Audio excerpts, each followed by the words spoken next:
পবিত্র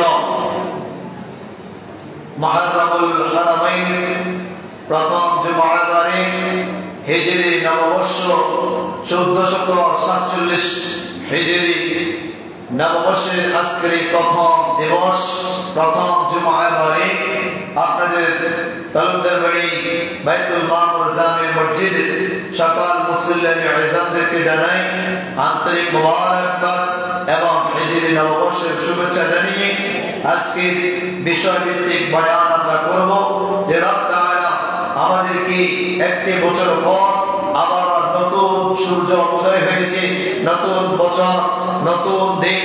রব তাআলা সাইয়্যিদুল আইয়াম, সপ্তাহের শ্রেষ্ঠতম দিনে, পবিত্রতম ময় এমন একটি সময়ে রব তাআলা আমাদেরকে সকল ব্যস্ততাকে পেছনে ফেলে দিয়ে, দুনিয়ার সকল কর্মকে বন্ধ করে দিয়ে, বন্ধু বান্ধবের আড্ডায় না রেখে, দোকানপাট, রাস্তাঘাট, গল্প গুজব, সিনেমা নাটকের সামনে না রেখে, যে রব তাআলা আমাদেরকে মসজিদে সবার আগে আসার, বসার, পড়ার, দুরূদ শরীফ জিকির করবার তৌফিক এনে দান করেছেন। আসুন প্রাণ ভরে মহব্বতের আওয়াজে দিলটাকে উজাড় করে দিয়ে সকলে পড়ি আলহামদুলিল্লাহ। লাখো কোটি দুরূদ ও সালাম প্রেরণ করছি রাসূল আলামিন নূরে মুজাসসাম রাহমাতাল লিল আলামিন, বিনা দরখাস্তে যে নূর নবীর উম্মত হতে পেরেছি, রাসূল আলামিন নূরে মুজাসসাম রাহমাতাল লিল আলামিনের পাক কদমে আমাদের দুরূদের হাদিয়াকারী যারা কবুল করেন সকলে পড়ি আমিন।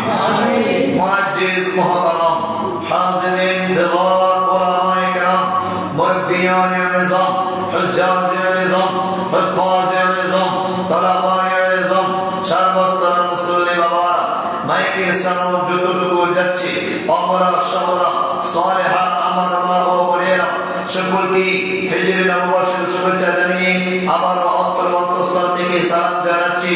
আসসালামু আলাইকুম ওয়া রাহমাতুল্লাহি ওয়া বারাকাতুহু। মুআজ্জিজ মুহতারাম, আমাদের আজকের বিষয়বস্তু হচ্ছে আত্মসমালোচনা। বিষয় কি? আত্মসমালোচনা। আমি এর উপরে কোরআনুল কারীম থেকে দুইখানা আয়াত তেলাওয়াত করেছি। এই বিষয়ের উপরে যেন দুই একটি কথা বলবো, রব তাআলা তৌফিক দান করেন, সকলে পড়ি আমিন। আসুন আগে জেনে নিন আত্মসমালোচনা মানে কি। আত্মসমালোচনা হলো নিজেকে নিজে প্রশ্ন করা, নিজের সম্পর্কে নিজে জানা, নিজের সম্পর্কে নিজে অবহিত হওয়া, নিজের সম্পর্কে নিজে অবগত হওয়া, নিজের সম্পর্কে নিজে অবগত হওয়ার পর নিজেকে পরিবর্তন করা, এর নাম হচ্ছে আত্মসমালোচনা। এর নাম এখন আসুন এর বিপরীত আত্মসমালোচনা কি। এর বিপরীত হচ্ছে নিজেকে নিজে প্রশ্ন না করে, নিজেকে নিজে না জেনে, নিজের সম্পর্কে নিজে অবগত অবহিত না হয়ে অন্যের সম্পর্কে আমরা সমালোচনা করি। বুঝেন নাই? নিজেকে নিজে প্রশ্ন না করে, নিজেকে নিজে অবহিত অবগত না করে, নিজের সম্পর্কে নিজে ভালোভাবে না জেনে অপরের সম্পর্কে অপরের কার্যবিধিকে নিয়ে আমরা সমালোচনা বেছে, ঠিক না? এই যে আত্মসমালোচনা, এর উপরে যদি আমরা বয়ান করি, সময় সংক্ষিপ্ত, যার কারণে আমরা ব্যয়বহুল সময় আলোচনা করতে পারি না। অল্প সময়ের মধ্যে অনেক তাড়াহুড়া করতে হয়। কি করতে হয়? তাড়াহুড়া করে আলোচনা শেষ করতে হয়। তো প্রাণপ্রিয় মুসল্লি বাবারা, মাশাআল্লাহ আজকে দেখা যাচ্ছে মেজরিটি অনেক পার্সেন্ট আমার মুসল্লি বাবারা উপস্থিত হয়ে গিয়েছেন। আপনাদেরকে মোবারকবাদ জানাই। যারা এখনো আসেন নাই, আপনারাও অতি দ্রুত চলে আসেন। ইনশাআল্লাহ চেষ্টা করব যথা সময়ের মধ্যেই আলোচনা ছেড়ে দেওয়ার জন্য। তো প্রিয় হাজিরিন, বুঝতে পারলাম আত্মসমালোচনা কি। বুঝেছেন? সবাই বুঝছেন? সবাই জবাব দিচ্ছেন না? বুঝছেন? তাহলে নিজেকে নিজে প্রশ্নবিদ্ধ করবেন, নিজেকে নিজে কি করবেন? প্রশ্ন করবেন যে আমি গোটা একটি বছর পার হয়ে 1446 হিজরি বিদায় নিয়ে 1447 হিজরি মুসলমানদের বাৎসরিক প্রথম মাস মুহররমুল হারামাইনের প্রথম দিবস, প্রথম কার্যবিধি শুরু হয়ে গিয়েছে। পূর্বে একটি বছর পার করলাম, এই একটি বছর আমি কি করেছি? এই যে নিজেকে প্রশ্ন করা, এটার নামে হচ্ছে আত্মসমালোচনা করা। এটার নামে কি? আত্মসমালোচনা। মুআজ্জিজ হাজিরিন, প্রাণপ্রিয় মুসল্লি বাবা, আসুন আগে জেনে নেই আল্লাহ তাবারাকা ওয়া তাআলা এই দুনিয়ার জমিন সৃষ্টি করেছেন, দুনিয়ার জমিন সৃষ্টি করেছেন, দুনিয়া সৃষ্টি করেছেন, কুল কায়নাত সৃষ্টি করেছেন। আর এই দুনিয়ার মধ্যে আমরা ইংরেজি নববর্ষ পালন করি, বাংলা নববর্ষ বৈশাখ পালন করি, ইংরেজি নববর্ষ পালন করি। হ্যাঁ, আমরা একে নিয়ে এইভাবে ডাকডমল ভাবে নাচ গান বিভিন্ন ধরনের এই ইত্যাদি ইত্যাদি দিয়ে আমরা ডিজে পার্টি করি, নাউজুবিল্লাহ বলেন। আর মুহররমুল হারামাইন মুসলমানদের প্রথম মাস, আর এই মাসটিকে আমার আল্লাহ নিজে অনেক পছন্দ করেন। কোরআনুল কারীমের মধ্যে এইভাবে এসেছে যে আল্লাহ সুবহানাহু ওয়া তাআলা 4টি মাসকে অনেক বরকতময় মাস বলেছেন। বলেন না সুবহানাল্লাহ। কয়টি মাস? 4টি মাস। ইন্না ইদ্দাতাশ শুহুরি ইনদাল্লাহি 12 শাহরান ফি কিতাবিল্লাহি ইয়াওমা খালাকাস সামাওয়াতি ওয়াল আরদা মিনহা আরবাআতুন হুরুম ذلك الدين القيم فلا تظلموا فيهن أنفسكم وقاتلوا المشركين كافة كما يقاتلونكم كافة واعلموا أن الله مع المتقين। মুআজ্জিজ মুহতারা, নিশ্চয়ই মাসগুলোর মধ্যে আমার আল্লাহ সুবহানাহু ওয়া তাআলা তিনি ফরমায়, নিশ্চয়ই মাসগুলোর সংখ্যা আল্লাহ তাআলার নিকট 12 মাস। কয় মাস? 12 মাস। কত মাস? কয় মাসে এক বছর? কত মাসে? 12 মাসে এক বছর। আর এই 12টি মাস আমার আল্লাহর কাছে 12টি সংখ্যা। কয়টি সংখ্যা? 12টি সংখ্যা। আর এই 12 মাসের মধ্যে আল্লাহ তাবারক ওয়া তাআলা তিনি ফরমায় যে তিনার কাছে 4টি মাস অনেক সম্মানিত। সুবহানাল্লাহ। কয়টি মাস? 4টি মাস আল্লাহ তাবারক ওয়া তাআলার কাছে অনেক সম্মানিত। তার মধ্যে 1 নাম্বার মুহররম। 1 নাম্বার বলেন, 1 নাম্বার। এই সময় বলেন, পিছনে যারা আছেন ছাত্র বাবারা অ্যাটেনশন। 1 নাম্বার সবাই বলেন, 1 নাম্বার মুহররম। 2 নাম্বার জিলকাদ, 3 নাম্বার জিলহজ এবং রাজবুল মুআজ্জাম। বড় করে বলেন সুবহানাল্লাহ। কয়টি মাস? এই 4টি মাস আল্লাহ তাবারক ওয়া তাআলার কাছে অনেক সম্মানিত, অনেক প্রিয় মাস। মুআজ্জিজ মুহতারাম, আসুন আমরা কালামে হাকিমের মধ্যে খুতবা থেকে খুতবার মধ্যে পাঠ করেছিলাম। আল্লাহ তাবারক ওয়া তাআলা ফরমায়, ইকতারাবা লিন-নাসি হিসাবুহুম ওয়া হুম ফি গাফলাতিন মু'রিদুন। মুআজ্জিজ মুহতারাম, একটু অ্যাটেনশন, মনোযোগ হয়ে যান। আজকের এই বিষয়টি নিজেকে নিয়ে প্রশ্নবিদ্ধ করা। আজকের এই বিষয়টি হচ্ছে নিজেকে নিজে চেনা।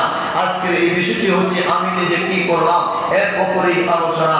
আল্লাহ তাবারক ওয়া তাআলা জানায়, মানুষের হিসাব বিকাশের সময় আসন্ন, মানুষের হিসাব বিকাশের সময় অনেক কম, তারপরেও তারা অলসতায় মুখ ফিরিয়ে নিয়েছে।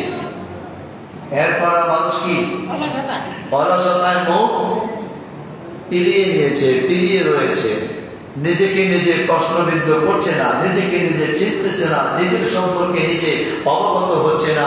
শুধু আছে অন্যকে নিয়ে, শুধু আছে কি নিয়ে? অন্যকে নিয়ে। অন্য কি করেছে? এর এই আছে, এর ওই করেছে, এইটা করছে, এইটা করছে, এইটা ওইটা, এইগুলা ইত্যাদি ইত্যাদি। ঠিক না? ঠিক বলেন না? কি রাগ করতেছে? আল্লাহ তাবারক ওয়া তাআলা জানান,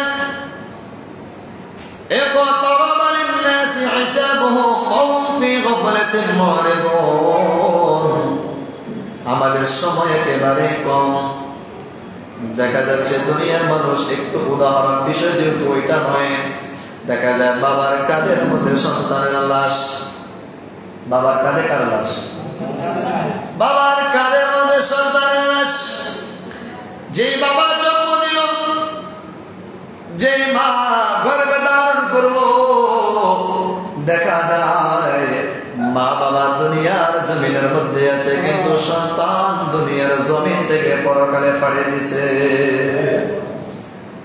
ও দুনিয়ার মানুষ, নিজের বয়সের সীমা কম, নিজের বয়সের সময়সীমা কম, নিজের সময়সীমা একেবারে কম, এত আসন্ন।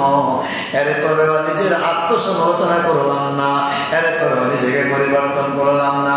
আমার আল্লাহ তাবারক ওয়া তাআলা জানায়, তোমরা কি জানো না তোমাদের সময়সীমা একেবারে কম, এরপরেও তোমরা কেন অলসতার মধ্যে মুখ ফিরিয়ে রয়েছ?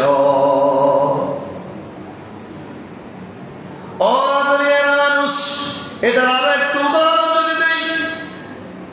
আজকে একজন ব্যবসায়ী সকাল 9টার সময় যখন দোকানের শাটার খোলে, দোকান যখন খোলে, দোকান যখন ওপেন করে, সকাল 8টা বা 9টার মধ্যে, রাত্রি 9টা বা 10টার মধ্যে যখন দোকান বন্ধ করে, দোকান বন্ধ করার পূর্বে বলে 1 ঘন্টা হাতের মধ্যে রাখতে হবে।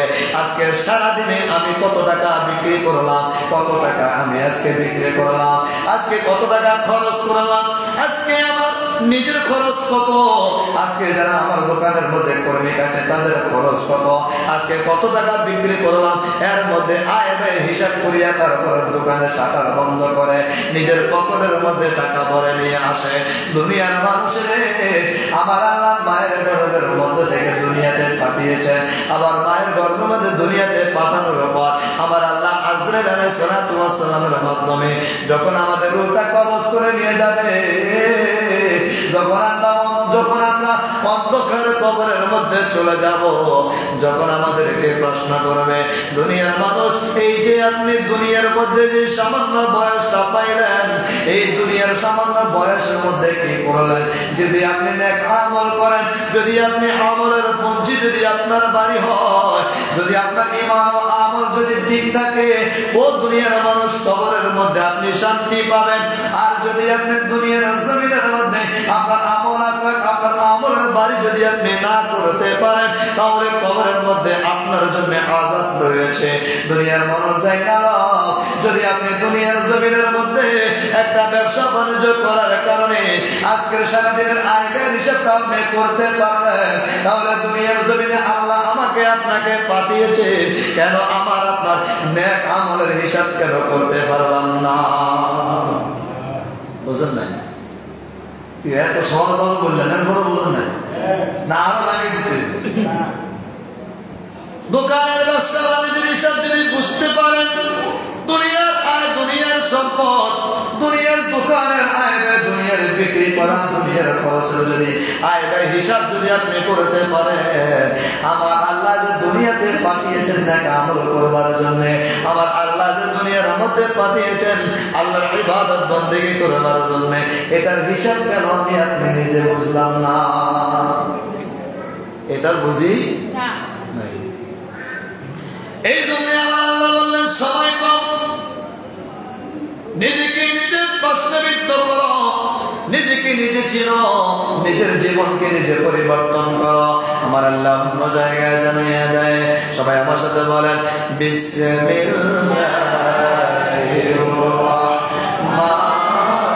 রাহমানির রাহিম। ইয়া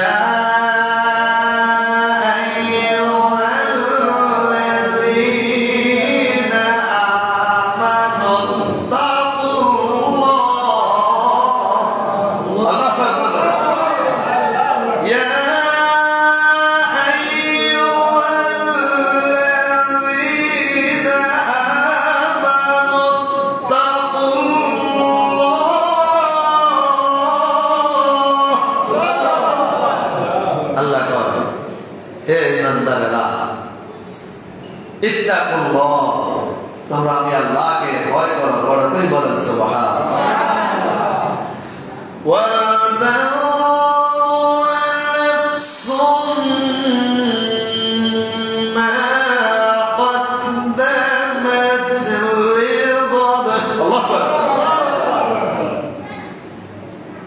আল্লাহকে ভয় করার পর আর তোমরা তোমাদের নিজের উপর চিন্তা করো, নিজের উপর নিজে চিন্তা করো।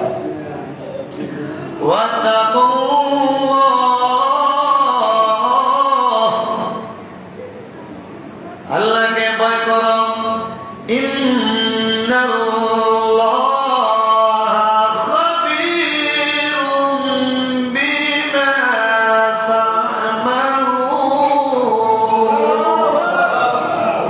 নিশ্চয় আমার আল্লাহ তোমরা যা করো তা সম্পর্কে অবগত রয়েছে। আমরা যা করি সব কিছু সম্পর্কে আমার আল্লাহ কি রয়েছেন? অবগত রয়েছেন, অবহিত রয়েছেন। দুনিয়ার মানুষ মুসলমান, তাহলে নিজেকে প্রশ্ন করার দরকার আছে না নাই? নিজেকে নিজে জানার দরকার আছে না নাই? নিজেকে নিজে পরিবার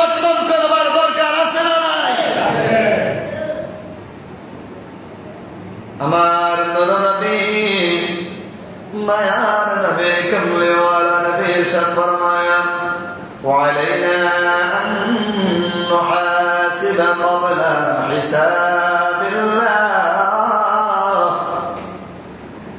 আমরা যারা আছি আমাদের উচিত আল্লাহর হিসাব নেওয়ার পূর্বে নিজের হিসাব করে নেওয়া। আল্লাহ আমাদের হিসাব নেবে কি নেবে না? বোঝেন না কথা? আমার আল্লাহ হিসাব নেবে কি নেবে না? আল্লাহ বিচার করবে কি করবে না? বিশ্বাস আছে না? কার কার বিশ্বাস নেই? হাত আছে? সবার বিশ্বাস আছে? আল্লাহ বিচার করবে কি না? একজনের বিশ্বাস। আমগো গ্রামে কোন, গঞ্জে কোন, শহরে কোন, বন্দরে কোন, বাজারে কোন, আর হাটে কোন, যেখানে কোন কেউ যদি অপরাধ করে, যদি আরেকজনের কাছে বিচার দেয়, তখন ওই মুরুব বিশ্বাসটা করে একটা সাজেশ করে এটা বিচার করে সমাধান করে দাও। করেনি? করেনি? আমরা যে অপরাধ করতেছি, আমরা যে যা করতেছি, এটারও বিচার আমার আল্লাহ নেবে, যেহেতু আল্লাহ আমাদেরকে দুনিয়াতে পাঠিয়েছে। তিনি হাকিম হবেন। তিনি কি হবেন? হাকিম হবেন। তিনি বিচারক হবেন।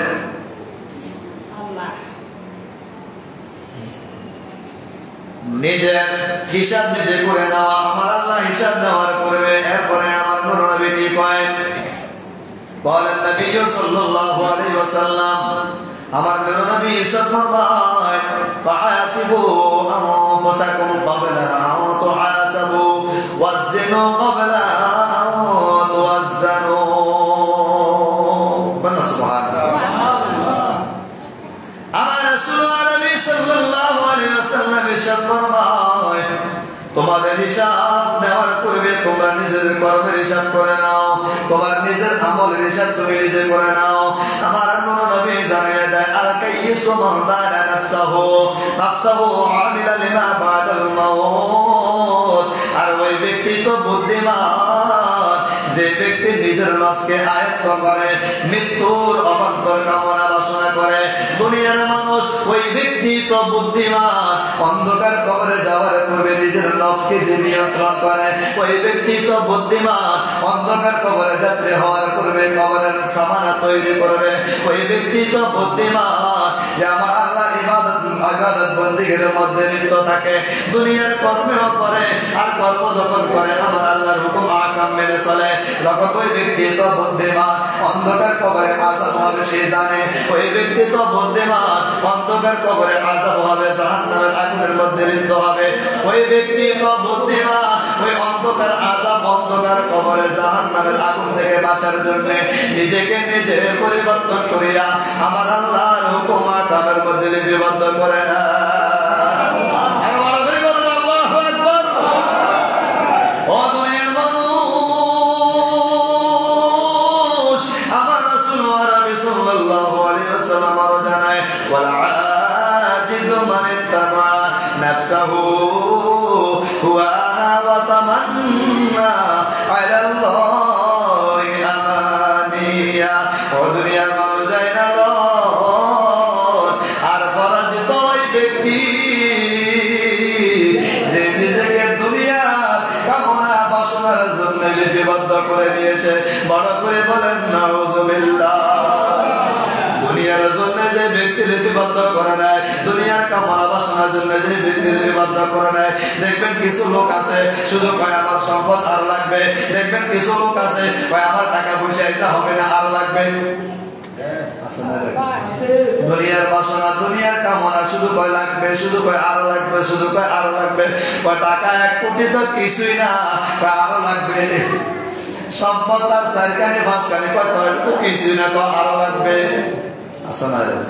এটাই হচ্ছে দুনিয়ার বুদ্ধিমান। এটা কিসের বুদ্ধিমান? এটা দুনিয়ার বুদ্ধিমান। কবরের জন্য সেই ব্যক্তি কি? হ্যাঁ, বোকা। ওইটার জন্য সে কি? বোকা। দুনিয়ার জন্য বুদ্ধিমান, আর পরকালের জন্য বোকা। ও দুনিয়ার মানুষ, আসুন আরো একটা হাদিস পড়ি, যেহেতু সময় একবারে সংকীর্ণ। আসলে এই হাদিস কেনা পড়ার পর যতটুকু সময় পাবো আপনাদেরকে একটু কথা বলবো, নতুবা শেষ করে দেব। ওয়াকালা রাসূলুল্লাহ সাল্লাল্লাহু আলাইহি ওয়াসাল্লাম, কানা সাল্লাল্লাহু হাদিস শরীফ পড়ার সময় দুরূদ শরীফ পড়বে। সাল্লাল্লাহু আলাইহি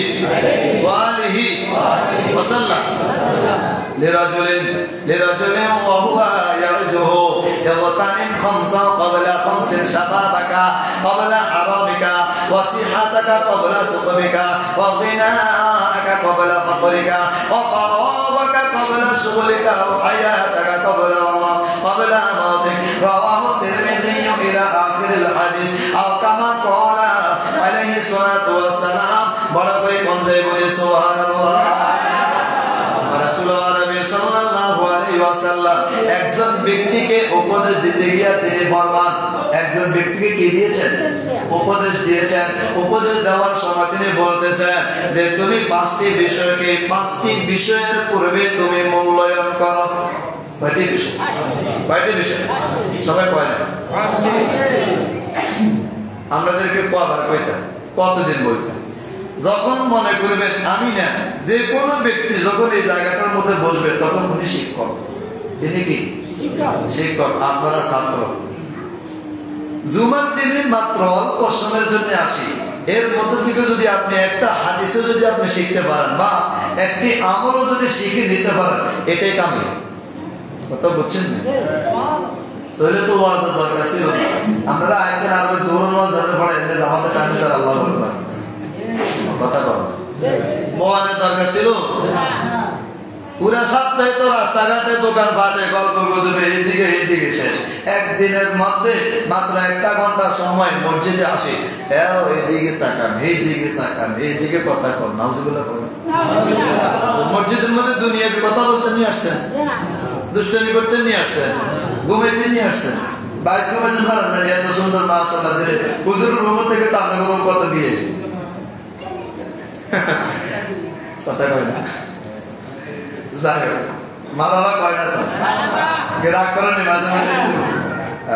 দরকার আছে একটু হাসির তামাশার দরকার আছে। আমার নবীও দুষ্টামি করতে সাহাবীদের সাথে সুবহানাল্লাহ কয় না।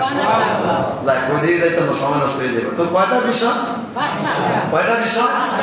5টা বিষয়কে 5টি বিষয়ের পূর্বে কি করতে হবে? মূল্যায়ন করতে হবে। কি করতে হবে?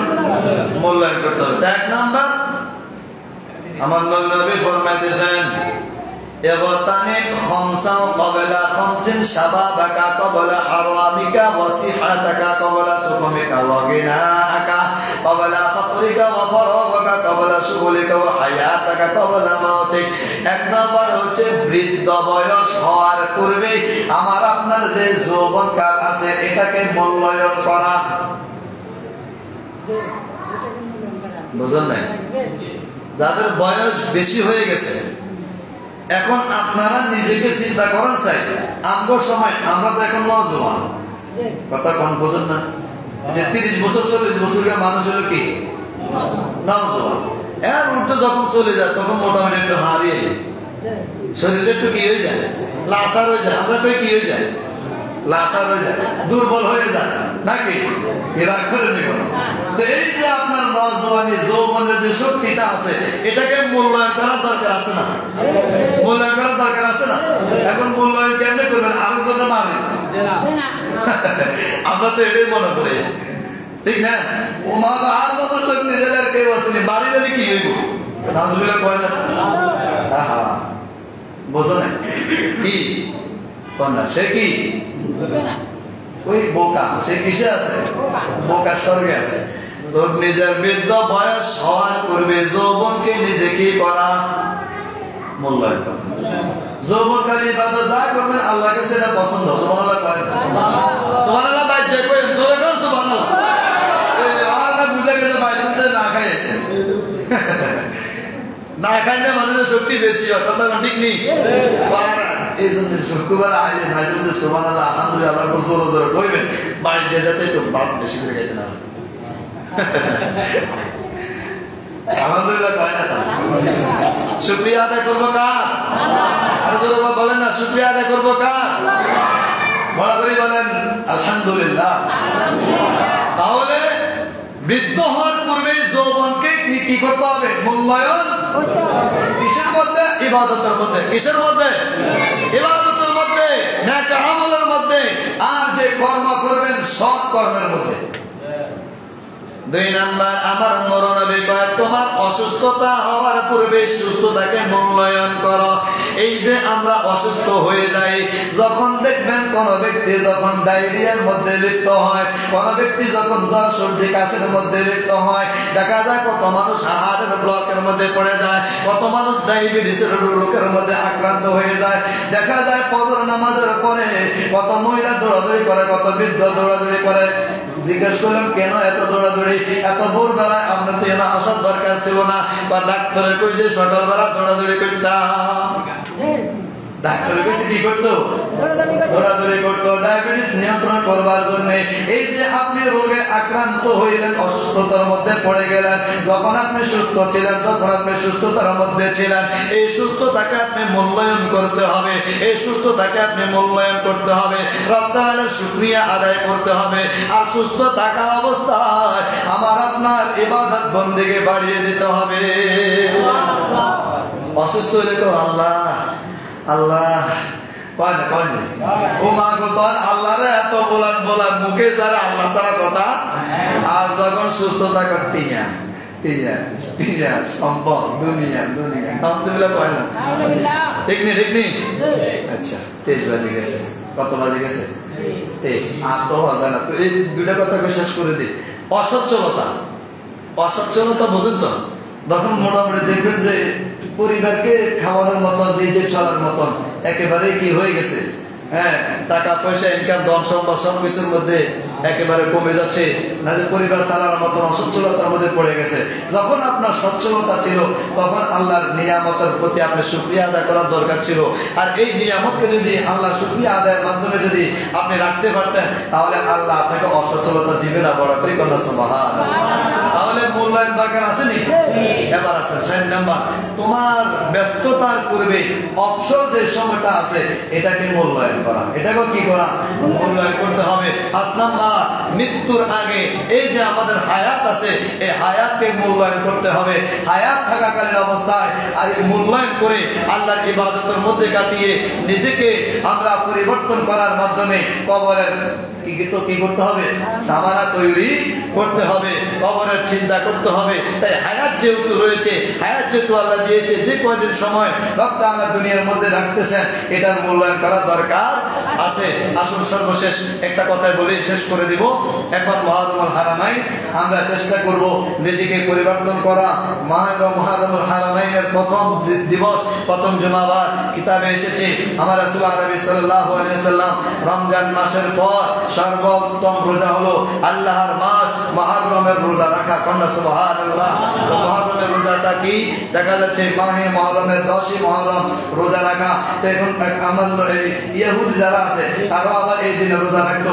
তখন আমার নূর নবীকে প্রশ্ন করলো, ইয়া রাসূলুল্লাহ, ইহুদিরা তো একদিন রোজা রাখে, এখন আপনি বলছেন যারা ইহুদিদের সাথে সম্পর্ক রেখে বা এই একত্রিত হয়ে রোজা রাখে তারা আমার দলভুক্ত নয়। এখন ইহুদিরা একদিন রাখে, আমরা যদি একদিন রাখি তাহলে তো আমরা তো ইহুদিদের দলভুক্ত হয়ে যাবো। ইয়া রাসূলুল্লাহ, আমাদের করণীয় কি? আমার নূর নবী ফরমাইতেছেন যে তোমরা একদিন রাখবে না, হয়তো 9, 10 অথবা 10, 11। কন্যা সুবহানাল্লাহ। নূর নবী সাল্লাল্লাহু আলাইহি সাল্লাম তিনি রোজা রাখতেন আইয়ামে বীজের রোজা। এটা এখন মানুষ কমই রাখে, কথা ঠিক নেই। এই বিষয়ের উপরে আগামী জুমাবারে বয়ান করবো। আল্লাহ যদি সুস্থ রাখেন, ভালো রাখেন, হায়াতে বাঁচিয়ে রাখেন, আল্লাহ আপনাদেরকে সুস্থ রাখুক, ভালো রাখুক। যে বয়ান করলাম এর উপরে আমল করবার তৌফিক দান করুক। আমা তৌফিক ইল্লা বিল্লাহ। আসসালামু আলাইকুম ওয়া রাহমাতুল্লাহ। যারা সুন্নাত পড়েন সুন্নাত